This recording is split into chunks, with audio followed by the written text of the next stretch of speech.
لا صلاة إلا بفاتحة الكتاب أو كما قال النبي عليه الصلاة والسلام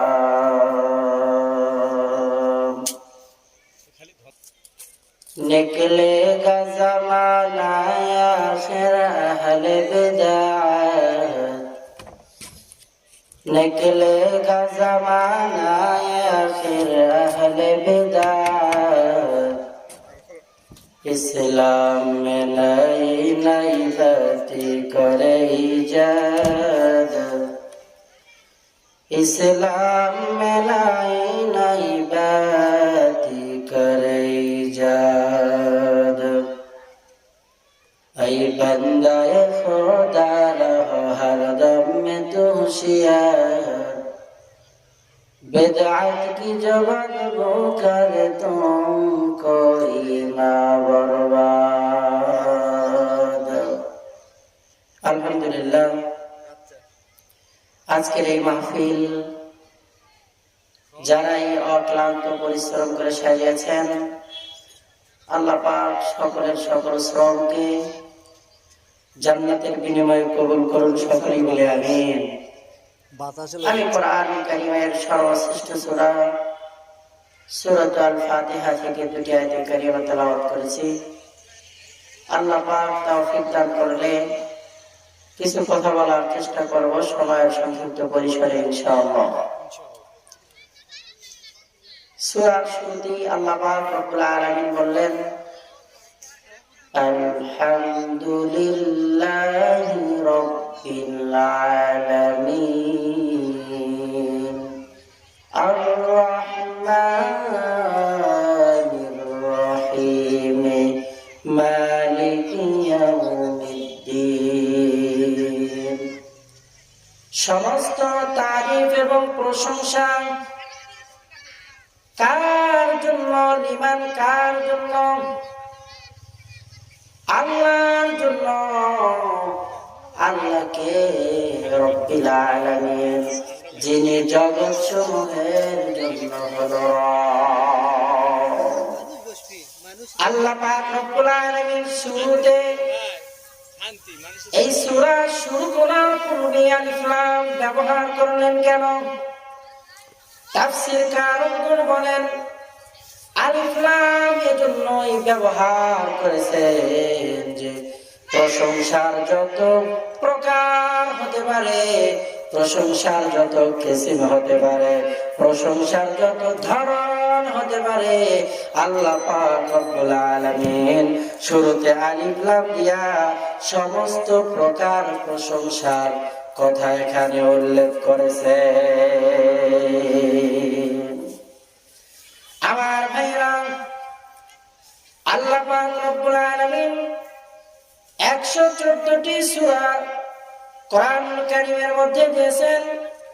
এর মধ্যে সবচাইতে দামি শ্রেষ্ঠ সূরার নাম হলো সূরাতুল ফাতিহা। 104 খানা কিতাবের মধ্যে 104 খানা সহিফা কিতাবের মধ্যে আল্লাহ পাক যত গুনাহগুলি রেখেছেন সব গুনাহগুলিকে একত্রিত করে আল্লাহ পাক রব্বুল আলামিন সূরাতুল ফাতিহার মধ্যে প্যাকেট করে দিয়েছে। সূরাতুল ফাতিহা শ্রেষ্ঠ হওয়ার পেছনে কারণ হলো আল্লাহ পাক রব্বুল আলামিন ওই বাবা আদমকে বানানোর পরে সমস্ত ইলম গুলো শিক্ষা দিয়ে দিলেন। শুধুমাত্র 4টি ইলম বাদ সব কিতাবের মধ্যে সমস্ত ইলম আছে। আল্লাহ পাক 4টি স্পেশাল ইলম আমার দয়ার নবী, মায়ের নবী, নবী কুলের সম্রাট মুহাম্মদুর রাসূলুল্লাহ রে দিয়েছেন। ওই 4টি ইলমকে আল্লাহ পাক রব্বুল আলামিন প্যাকেট করিয়া সূরাতুল ফাতিহার মধ্যে ঢুকিয়ে দিয়েছে। ওই 4টা ইলমের নাম শরিয়াত, তরিকত, হাকিকত, মারিফত, এই চারটা ইলম ভিন্ন কোন সূরার মধ্যেও নাই, ভিন্ন কোন কিতাব ওজিফার মধ্যেও ছিল না। এই জন্য সমস্ত কিতাবগুলো শ্রেষ্ঠত্বর মর্যাদা লাভ করে নাই, শুধুমাত্র সূরাতুল আল ফাতিহা শ্রেষ্ঠ হিসাবে আখ্যায়িত এই জন্যই হয়েছে যে আল্লাহ পাক রব্বুল আলামিন আমার পয়গম্বরকে স্পেশাল চারটি ইলম দিয়েছিলেন। ওই চারটি ইলম সূরাতুল আল ফাতিহার মধ্যে পাওয়া যায়। এই জন্য সূরাতুল আল ফাতিহা সমস্ত সূরার চাইতে শ্রেষ্ঠ। কেমন শ্রেষ্ঠ এই সূরা? ফাতিহা শব্দের শাব্দিক অর্থ হলো আরম্ভ করা ভূমিকা, গ্রন্থের প্রারম্ভিকা। ফাতিহা বলা হয় কোন জিনিস যার মাধ্যমে উদ্বোধন করা হয়, কোন জিনিস যার মাধ্যমে শুরু করা হয়, কোন জিনিস যার মাধ্যমে স্টার্ট করা হয় তাকে বলা হয় সূরাতুল ফাতিহা। সূরাতুল ফাতিহার মধ্যে আল্লাহ পাক রব্বুল আলামিন প্রথম 3 আয়াতের মধ্যে আল্লাহ পাকের প্রশংসা রাখলেন। 4 নম্বর আয়াতে আমাদের পরিচয়, 5 নম্বর আয়াতে দাবি দোয়া। আল্লাহ পাক রব্বুল আলামিন আমরা যখন পড়ি আলহামদুলিল্লাহি রাব্বিল আলামিন, সমুদয় তারিফ ও প্রশংসা ওই রবের জন্য যিনি জগৎ সমূহের পরিচালক, যিনি জগৎ সমূহের রব। আল্লাহ পাক আমাদের আওয়াজ শোনার সঙ্গে সঙ্গে জবাব দিয়ে দেন, এত ক্ষুদ্র আমি, আমার চাইতে ক্ষুদ্র মানব আল্লাহর আসমানের নিচে জমিনের উপরে আর কে? অথচ আমি যখন মসজিদের মধ্যে বা ঘরের মধ্যে সূরাতুল ফাতিহা তেলাওয়াত করি, আল্লাহ রাব্বুল আলামিন আমার আপনার ফাতিহার জবাব তার কুদরতি কণ্ঠে দিয়ে দেন। আমরা যখন বলি আলহামদুলিল্লাহি রাব্বিল আলামিন, আল্লাহ পাক রব্বুল আলামিন ফেরেশতাদের সম্মুখে গর্ব করতে থাকে, হামিদানি আব্দি, আমার বান্দা আমার তারিফ করে। আর রহমানির রহিম, আল্লাহ পাক রব্বুল আলামিন এরপরেও ফেরেশতাদের সামনে আমাদের তারিফ প্রশংসা করে। আবার যখন বলি মালিক ইয়াউমিদ্দিন, আল্লাহ পাক বলে মাজ্জাদানি আব্দি। প্রত্যেকটা আয়াতের শেষে আল্লাহ পাক আমার আপনার পড়ার জবাব দিয়ে দেন। রব্বুল আলামিন মানে জগৎ সমূহের জন্য আমার রব। রব রব শব্দের ব্যাখ্যা এই মহাকাশের চাইতেও বিশাল। এর ব্যাখ্যা করা কিয়ামত পর্যন্ত কারো পক্ষে সম্ভব নয়।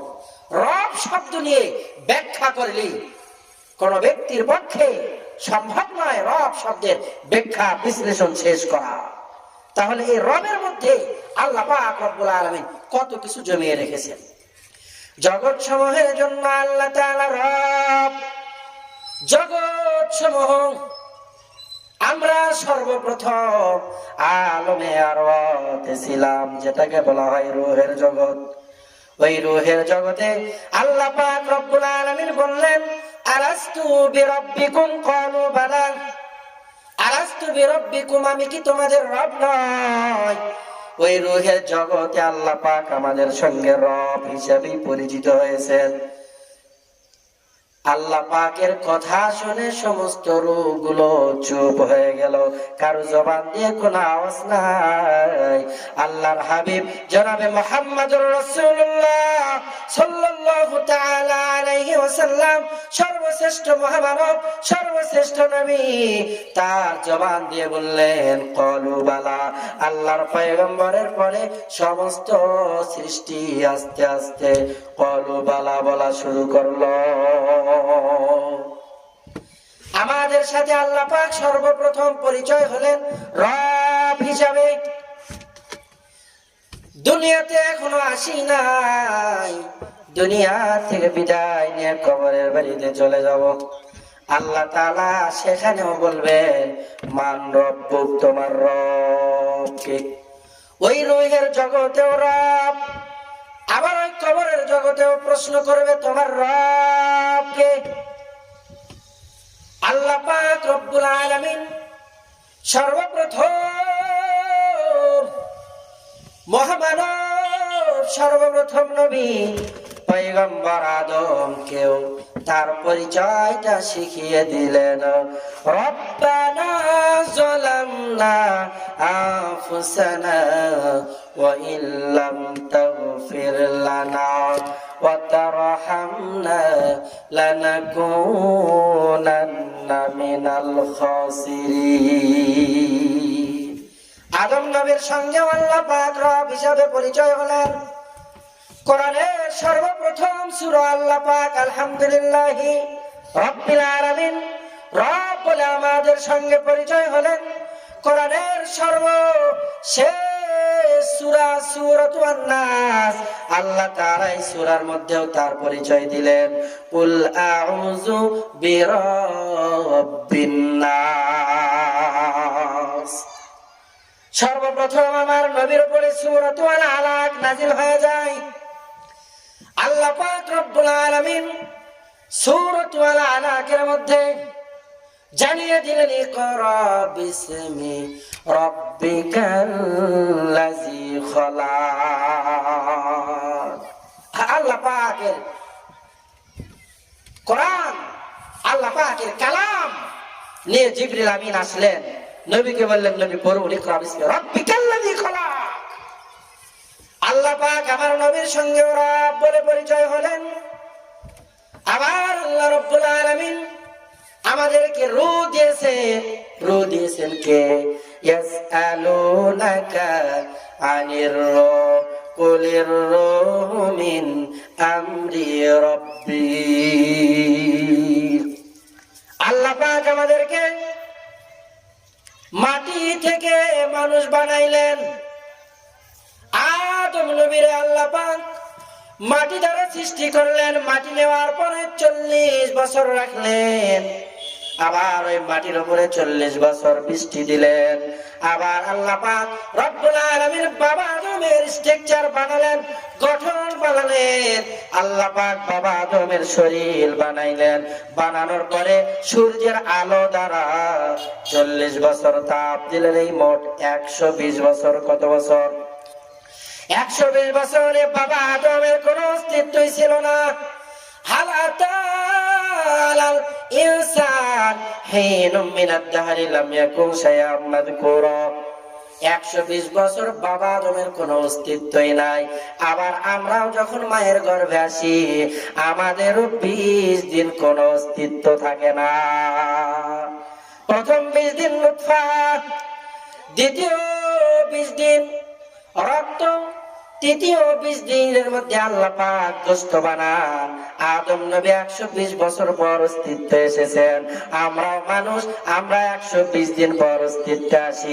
120 দিন পরে আল্লাহর ফেরেশতা এসে আমার আপনার শরীরের মধ্যে ফু দিয়ে দেয়। আল্লাহ পাক রব্বুল আলামিন কিভাবে রব? আল্লাহ তাআলা বলেন ইয়া আইয়ুহান নাসুত্তাকু রাব্বাকুম ইন্না জালজালাতাস সাআতি শাইউন আযীম। ও মানুষ, আমি আল্লাহ তাআলাকে ভয় করো, রবকে ভয় করো। নিশ্চয় এমন একটা কম্পন হবে রে, যেই কম্পনটা বড় আযীম। ইয়া আইয়ুহাল ইনসানু মা গাররাকা বিরাব্বিকাল কারীম। এখানে রব ইয়া আইয়ুহান নাসুত্তাকু রাব্বাকুমুল্লাযী খালাকাকুম মিন নাফসিন ওয়াহিদা। এখানে আল্লাহ পাক রব। প্রত্যেকটা জায়গায় আল্লাহ পাক রব শব্দ ব্যবহার করেছেন। তার মানে রব শব্দের বিশালতা এই মহাকাশের চাইতেও বেশি। কথা বলেন ঠিক কিনা? রবকে প্রয়োজন অনুযায়ী আয়োজন করেন যে তিনি হইল রব। যখন যার যতটুকু প্রয়োজন চাওয়ার আগে তাকে তখন ততটুকুনি যিনি দেন তিনি হইল রব, প্রয়োজন অনুযায়ী যিনি আয়োজন করেন তিনি হইল আমাদের রব। কবরের প্রশ্ন, রব বলা হয় তোমার রব কে? আল্লাহ আমার রব, এই রবি আমার সব। আল্লাহ আমার রব, এই রবি আমার সব। কথা বলেন ঠিক কিনা? আল্লাহ পাক রব্বুল আলামিন আমাদেরকে এই আল্লাহ পাকের 3000 নামের মধ্যে যত গুণ আছে আল্লাহ পাক সব আল্লাহর মধ্যে সীমাবদ্ধ করে রেখেছেন। আল্লাহর মধ্যে যত গুণ আছে আল্লাহ পাক সব রবের মধ্যে সীমাবদ্ধ করে রেখেছেন। সুবহানাল্লাহ বলেন। আসুন আল্লাহ পাক যেন আমাদেরকে রবের হুকুম মেনে মেনে দুনিয়াতে চলার মতো তৌফিক দান করেন। আমার তৌফিকি ইল্লা বিল্লাহ। আসসালামু আলাইকুম ওয়া রাহমাতুল্লাহি ওয়া বারাকাতুহু।